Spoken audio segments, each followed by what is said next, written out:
Friend, welcome to my YouTube channel. आज चाहिँ मैले देखाउन गइरहेको छु हाम्रो गाउँमा नयाँ पक्की पुल भन्दा पनि फलामको पक्की पुल बनेको छ।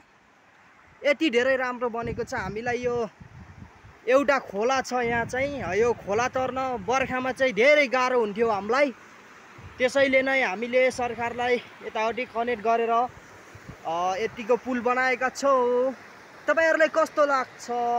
विकास गाउँ घरमा पनि हुन राम्रो कि विकास नहुन राम्रो कि यो कमेन्टमा सुझाव दिनु होला है त साथीहरु। पारि एउटा मसान घाटको धर्मशाला पनि बनेको छ। मान्छेहरु मर्दा फेरि जलाउने ठाउँ चाहिँ यहाँ हो यहाँ, अनि हामीले चाहिँ जलाउँछौँ। त्यसैले अहिले चाहिँ धेरै नै विकास भइरहेको छ हाम्रो गाउँमा। कस्तो लाग्छ सल्लाह सुझाव चाहिँ गरिदिनु होला। हामी अब बजारतिर जान आउन अब स्कुलको विद्यार्थीहरू अब 6 देखि लिएर 7, 8, 9, 10, 11, 12 क्लाससम्म पनि अब त्यहाँ माथिदेखि पुल हुँदैन थियो। त्यसैले हामीले चाहिँ त्यहाँदेखि तरेर जान्थ्यौँ। बर्खामा चाहिँ लास्तै गाह्रो नै हुन्थ्यो। बर्खामा खोला बढ्यो भने धेरै ठुलो हुन्छ। त्यसैले नै हामी गाह्रो भए अब खोलामा बगी अब रमाइलो गर्ने पर्थ्यौँ। अहिलेका बच्चाहरू पनि अझै पढिरहेका छन्। हाम्रो साना भाइ बहिनीहरू छन्, पढ्दैछन्। त्यसैले म यो देखाउन चाहेको मात्रै हो, नराम्रो नमान्नु होला। यति धेरै राम्रो ठाउँ बनेको छ। ऊ माथि फेरि घत्त छ, एउटा पुरानो टाइपको एउटा घत्त छ त्यहाँ चाहिँ। रोड पनि अब यस्तो कच्ची छ। यहाँदेखि अब मान्छेहरू अब गाह्रो हुन्छ हिँड्न। बर्खामा यस्तो अब यता माथितिरबाट अब पहिराहरू आउने हुन्छ। त्यही हो साथीहरू। ऊ त्यहाँ पारी रोड माथि पाइप फेरि जहिले पनि पहिरा बगै गर्छ। त्यसैले त्यहाँ अब एउटा ग्याबिन बाँधेको थियो। त्यो ग्याबिनलाई पनि पुरिसकेको छ पहिराले। बर्खामा चाहिँ लास्तै नराम्रो हुन्छ। बिजुलीको तारहरू छ, त्यो बिजुलीको तारहरू पनि भट्किन्छ बर्खामा चाहिँ। यता चाहिँ बाटो लास्तै नै कच्ची अनि अप्ठ्यारो छ। बर्खामा यो पहिराहरू सबै झर्छ, बन्द हुन्छ बाटो। अब त बर्खा लाग्न लाग्यो। यहाँ तल चाहिँ यस्तो अप्ठ्यारो छ खोलाहरू। अब लास्तै डर लाग्ने ठाउँ छ। विकास चाहिँ गर्नुपर्छ। यहाँ डबल बाटो भएदेखि अझै नै राम्रो हुन्थ्यो यो ठाउँमा भन्न चाहन्छु मैले। विकास पनि नभएको होइन, विकास पनि हुँदैछ। बिस्तारै विकास पनि भइरहेको छ। नभएको भन्नु मिल्दैन होइन। विकास पनि हुँदैछ। बिस्तारै विकासहरू पनि चलिरहेकै छ।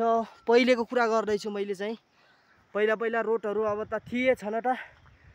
रोड नहुँदै चाहिँ अब हामी माथि त्यो जङ्गलको बाटो माथि जान्थ्यौँ, यता आउँथ्यौँ। यहाँ पुरै रोडहरू थिएन।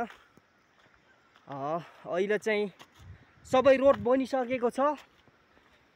त्यसैले हाम्रो जनताहरूको हाम्रो मन पनि खुसी भइरहेको छ। धेरै नै डर लाग्ने ठाउँ थियो यहाँ चाहिँ। यस्तो अप्ठ्यारो हुन्छ सबै। यहाँ बाइकहरू आउन पनि गाह्रो हुन्छ, जिपहरू आउन पनि गाह्रो हुन्छ। आजकलको सिजनमा चाहिँ आउँछ, बर्खाको सिजनमा आउन चाहिँ लास्तै नै गाह्रो थियो साथीहरू।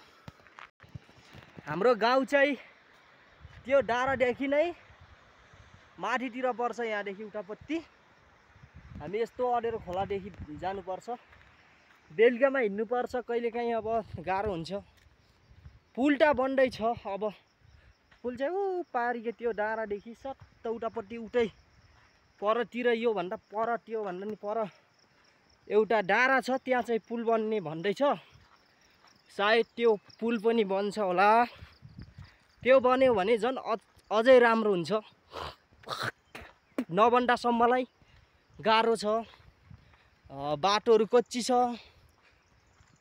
त्यही हो साथीहरू मैले भन्न खोजेको। अब यो चाहिँ अर्को गाउँ हो। अर्को गाउँमा पनि आइसकियो। यस्तो छ, हल्का हावाहरू त लागेको छ। तर तर लागे पनि गर्मी नै बढी छ हाम्रो गाउँको भन्दा यताकोमा। गाउँबाट झरेको गर्मी भइरहेको छ। यहाँकै स्टुडेन्टहरू त्यस्तो अप्ठ्यारो बाटोहरू पार गरेर आउनुपर्छ। बर्खामा त झनै गाह्रो, यहाँ बर्खामा त झनै गाह्रो हुन्छ साथीहरू। त्यही हो। ल ओके बाई, अर्को भिडियोमा भेटौँला। बाई, च्यानललाई सब्सक्राइब सेयर गरिदिनु होला, किनकि यो चाहिँ गाउँघरमा बनाइने भिडियोहरू सामान्यतया अब माइन्ड फ्रेसको लागि भिडियो हाल्ने गर्छु। त्यस्तो अब पैसा कमाउने यताउति भन्ने त सोच अब परेको कुरा हो होइन, त्यस्तो गर्न त गाह्रो हुन्छ। अब भिडियो बनाउन पनि सकिँदैन, सधैँभरि भिडियो बनाउन पनि सकिँदैन। त्यही हो, कहिलेकाहीँ अब मौका पर्दा भिडियो बनाइन्छ। त्यही हो साथीहरू। Okay bye, see you tomorrow.